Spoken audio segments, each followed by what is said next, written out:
साथ संगत जी, प्रेम से कहना धन निरंकार जी। एक नई साखी के साथ स्वागत है आप सभी का आपके ही अपने चैनल पर। और हमारी आज की साखी का शीर्षक है दुख अपने अपने। चलिए सुनते हैं आज की ये साखी। साथ संगत जी, एक बार की बात है कि एक दुखी भगत अपने भगवान से शिकायत कर रहा था कि भगवान, आप मेरा ध्यान नहीं रखते। मैं आपका इतना बड़ा भगत हूँ, आपकी सेवा करता हूँ, दिन रात आपका स्मरण करता हूँ, फिर भी मेरी ज़िंदगी में ही सबसे ज़्यादा दुख क्यों है? मेरी ज़िंदगी में परेशानियों का अंबार क्यों लगा है? एक परेशानी ख़त्म नहीं होती कि दूसरी परेशानी तैयार रहती है। दूसरों की तो आप खूब सुनते हो, उन्हें तो हर खुशी देते हो। देखो ना, आपने सभी को सब सुख दिए हैं, लेकिन मेरे हिस्से में केवल दुख ही क्यों भर दिए? तो भगवान उसे समझाते हैं, ऐसा नहीं है बेटा। सबके अपने अपने दुख और परेशानियां हैं।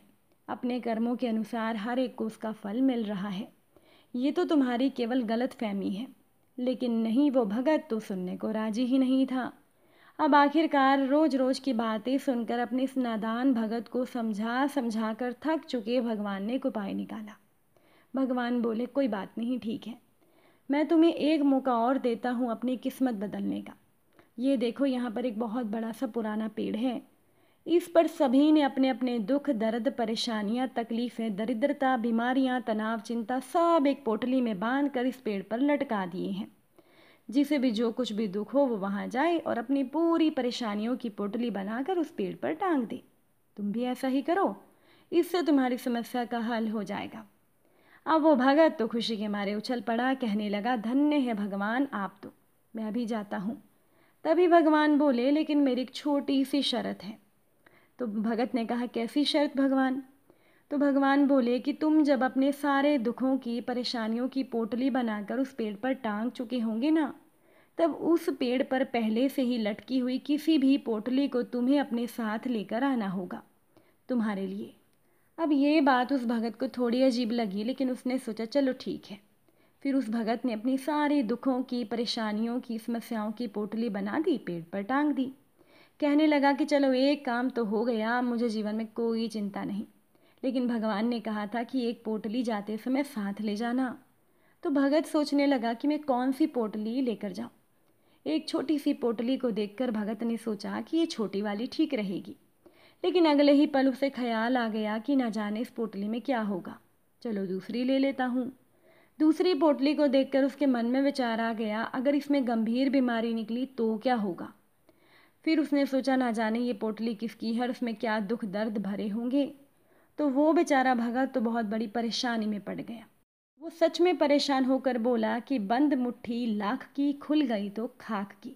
जब तक पता नहीं है कि दूसरों की पोटलियों में क्या क्या दुख, परेशानियां, चिंताएं, मुसीबतें भरी हुई हैं, तब तक तो उसे सब ठीक लग रहा था। फिर भगत के मन में आया कि अगर इस पोटली में मुझसे भी ज़्यादा दुख निकले तो क्या होगा। हे भगवान, आप कहाँ हो? अब भगवान को भगत ने याद किया तो भगवान तुरंत वहाँ प्रकट हो गए। कहने लगे, क्यों, क्या हुआ? जो पोटली पसंद आए वो ले जाओ। तो भगत बोला, नहीं भगवान, मुझे माफ़ कर दो, मैं नादान था जो खुद को मैं सबसे ज़्यादा दुखी समझ रहा था। लेकिन यहाँ पर तो मेरे जैसे लाखों हैं और मुझे तो ये भी नहीं पता कि उनकी दुख चिंताएं क्या हैं। मुझे मेरे खुद के दुखों के बारे में, परेशानियों के बारे में कम से कम मालूम तो है। इसीलिए आगे से मैं इस बात से निराश नहीं होऊंगा। सभी के अपने अपने दुख हैं, मैं भी अपनी चिंताओं और परेशानियों का साहस से मुकाबला करूंगा, सामना करूंगा, ना कि उनसे दूर भागूंगा। और वैसे भी साथ संगत जी, सुख दुख तो दोनों भगवान की ही कृपा होती हैं। एक किंवदंती के अनुसार एक बार मर्यादा पुरुषोत्तम प्रभु श्री राम जी और लक्ष्मण जी एक सरोवर में स्नान के लिए उतरे। तो उतरते समय उन्होंने अपने अपने धनुष बाहर तट पर गाड़ दिए।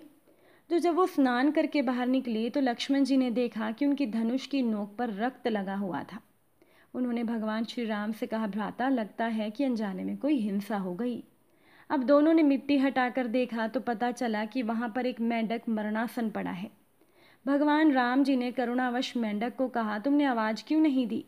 कुछ हलपल, कुछ छटपटाहट तो करनी थी, हम तुम्हें बचा लेते। जब सांप पकड़ता है तब तो तुम खूब आवाज़ लगाते हो, जब तुम्हें धनुष लगा तो कुछ बोले क्यों नहीं? मेंढक बोला, प्रभु, जब सांप पकड़ता है तब मैं राम राम चिल्लाता हूँ। एक आशा और विश्वास रहता है कि भगवान मेरी पुकार ज़रूर सुनेंगे।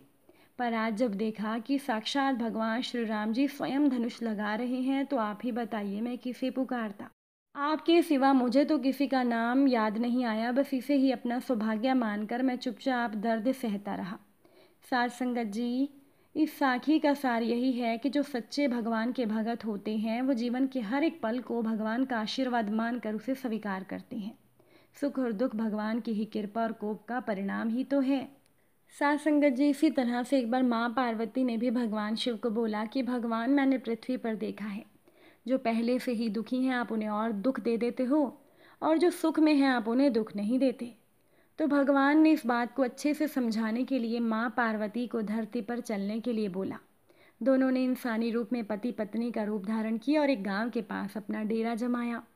शाम के समय भगवान शिवजी ने माँ पार्वती से कहा कि हम मनुष्य रूप में आए हैं, इसलिए यहाँ के नियमों का पालन करते हुए हमें भोजन करना होगा। मैं भोजन की सामग्री का इंतज़ाम करता हूँ, तब तक तुम भोजन बनाओ। भगवान के जाते ही माँ पार्वती रसोई में चूल्हे को बनाने के लिए बाहर से ईंटें लेने गई और उसी गांव में कुछ जर्जर हो चुके मकानों से ईंटें लाकर उन्होंने चूल्हा बना लिया। चूल्हा बनते ही भगवान वहाँ पर बिना कोई सामग्री लाए ही प्रकट हो गए। माँ पार्वती ने उनसे कहा, आप तो कुछ लाए ही नहीं, भोजन कैसे बनाऊँ? भगवान बोले, पार्वती अब आपको इसकी ज़रूरत नहीं पड़ेगी। भगवान ने माँ पार्वती से पूछा कि आप चूल्हा बनाने के लिए इन ईंटों को कहाँ से लाई थी? तो माँ पार्वती ने बोला, प्रभु, इस गांव में बहुत सारे घर ऐसे हैं जिनका रख रखाव अच्छे से नहीं हो रहा, तो उनकी जर्जर हो चुकी दीवारों में से मैं ईंटें निकाल कर ले आई। भगवान ने कहा कि जो घर पहले से खराब थे आपने उन्हें और ख़राब कर दिया, आप ईंटें उन सही घर की दीवारों से भी तो ला सकती थी ना। तो माँ पार्वती बोली, प्रभु, उन साफ सुथरे घरों में रहने वाले लोगों ने उनका रख रखाव अच्छे तरीके से किया है और वो घर सुंदर भी लग रहे हैं, तो ऐसे में उनकी सुंदरता को बिगाड़ना उचित नहीं होता।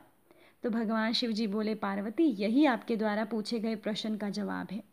जिन लोगों ने अपने घर का रख रखाव अच्छे से किया है, यानी सही कर्मों से अपने जीवन को सुंदर बनाया है, उन लोगों को सोचिए दुख कैसे हो सकता है।